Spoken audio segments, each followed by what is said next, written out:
Halo, saya akan jelaskan sedikit tentang bagaimana sih proses terjadinya congean, teleran, atau nama lainnya oma. Oma atau otitis media acuta atau bahasa lainnya congean atau bahasa lainnya teleran. Ini bisa terjadi pada anak-anak atau banyak terjadi pada anak-anak maupun dewasa.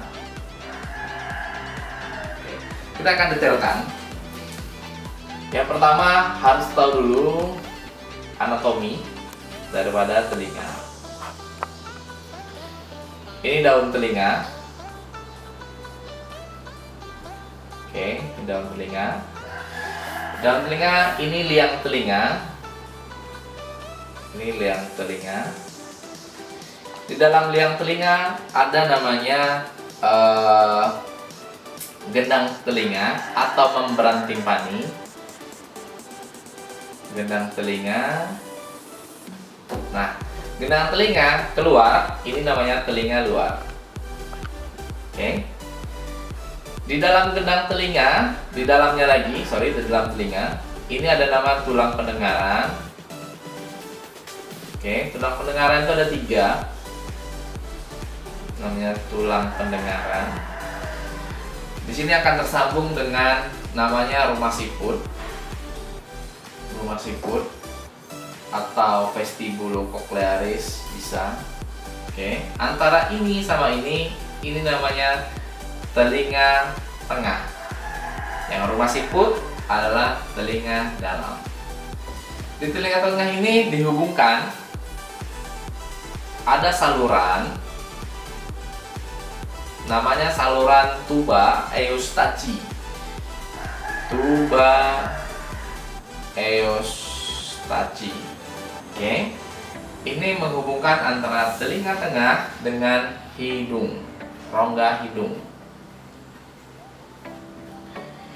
Nah, prosesnya adalah kenapa bisa infeksi di sini, kenapa bisa sampai teleran di sini? Awalnya adalah dari sini, hidung. Hidung ini infeksinya biasanya virus dulu, virus 1-5 hari. Jika ini berlanjut akan menjadi infeksi sekunder. Biasanya disebabkan oleh bakteri, terutama adalah Staphylococcus. Bakterinya adalah Staphylococcus. Jika hidung infeksi dengan bakteri Staphylococcus, akan menyebabkan saluran ini tadi masuk kemari, kumannya masuk kemari ke tuba eustachi, masuk dia ke dalam telinga tengah. Jika sudah masuk ke dalam telinga tengah, dia akan berinfeksi di sini. Kumannya tadi akan infeksi di sini. Jika sudah terinfeksi di daerah sini, akan menimbulkan cairan nanah. Seharusnya cairan ini bisa keluar melalui tuba ini tadi. Karena sudah infeksi di sini, saluran tuba akan nutup atau istilah lain bengkak. Jadi saluran tuba bengkak, dia akan menutup sehingga cairan yang tidak bisa keluar. Dia akan produksi terus tapi tidak bisa keluar. Kemana dia keluar? Dia akan menembus yang namanya gendang telinga atau membran timpani. Jadi membran timpani ini pertamanya bulging, bengkak ada dulu. Ini biasanya kalau ada bengkak, anak yang pertama keluhan anak nangis atau rewel sepanjang hari. Kenapa? Ini jika sudah bocor, ini sakit banget. Kalau sudah bocor, bengkak, nangisnya jadi hilang. Dia tidak terlalu sakit lagi, nangisnya hilang. Tapi apa yang timbul? Cairannya akan keluar melalui gendang telinga sampai keluar kemari. Itulah yang dibilang teleran congean. Istilah lainnya otitis media acuta. Nah, jika tidak diobati dengan adekuat atau tidak diberikan pengobatan yang baik dan benar, dia akan berlanjut menjadi namanya OMSK atau otitis media suppuratif kronis. Dia sudah kronis atau sudah berulang-ulang.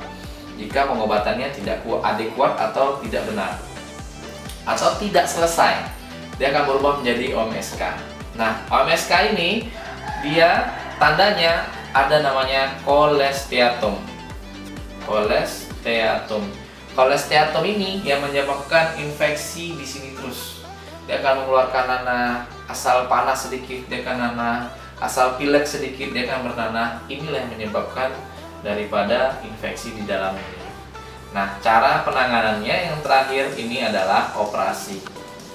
Operasi kenapa? Operasi di mana? Operasinya di tulang mastoid ini dibor. Tulang mastoid. Ini ada tulang namanya tulang mastoid, dia akan dibor. Terus kolesteatomnya akan diambil. Jadi kalau udah diangkat kolesteatomnya, dia akan mudah-mudahan infeksinya akan berkurang. Nah, pengobatan yang benar gimana?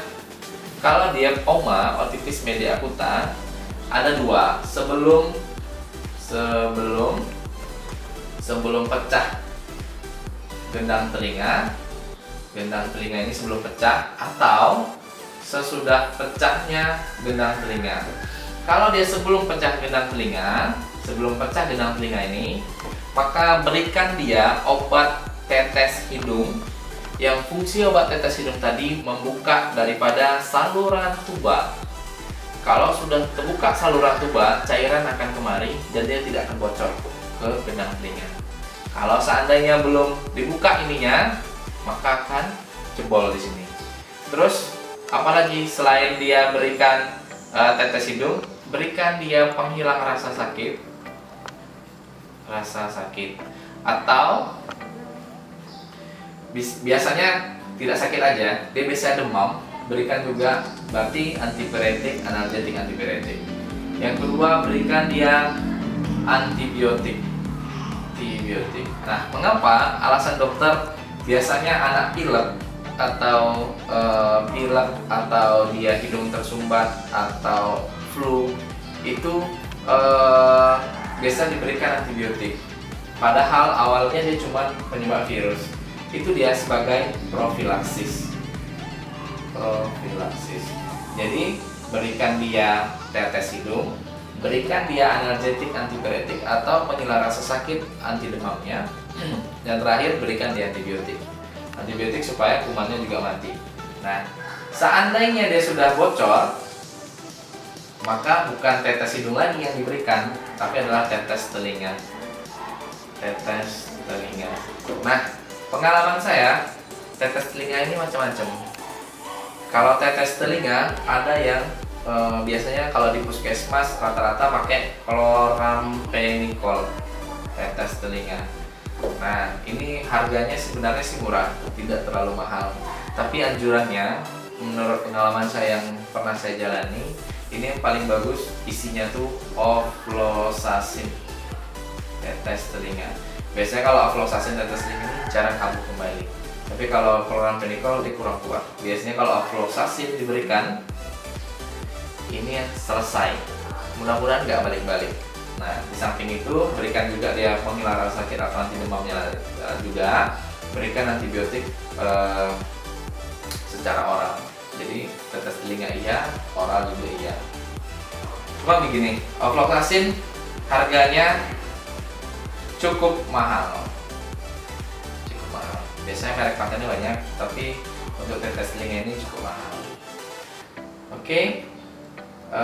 Terus kira-kira kenapa sih yang paling banyak itu menderita anak-anak daripada dewasa? Karena saluran tuba ini tadi antara hidung dan telinga tengahnya, saluran tubanya sedikit lurus. Jadi dia kayak gini kalau ditengok, agak lurus dia, datar. Makanya lebih gampang, infeksinya lebih gampang. Nah, cara untuk menghindarinya salah satunya adalah kalau seandainya flu atau pilek atau bersin-bersin, hidung jangan ditutup. Kenapa? Karena kalau hidung ditutup, dia akan masuk ke dalam telinga. Contoh, misalnya kalau lagi buang ingus, cukup dua-duanya gituin, tapi jangan begini. Kalau kamu begini, yang ini akan nembak dia ke dalam telinga. Kalau kamu gitu kan, dia salah satunya akan nembak dalam telinga. Itu salah satu pencegahannya. Terus kalau misalnya juga ini bisa dengan cuci hidung. Makanya di dalam Islam setiap berwudu dianjurkan cuci hidung. Supaya apa? Untuk menghindari infeksi di hidung, supaya jangan naik lagi kemari. Karena infeksi dari hidung bisa ke telinga. Kira-kira seperti itu. Jangan lupa like, comment, and share. Terima kasih.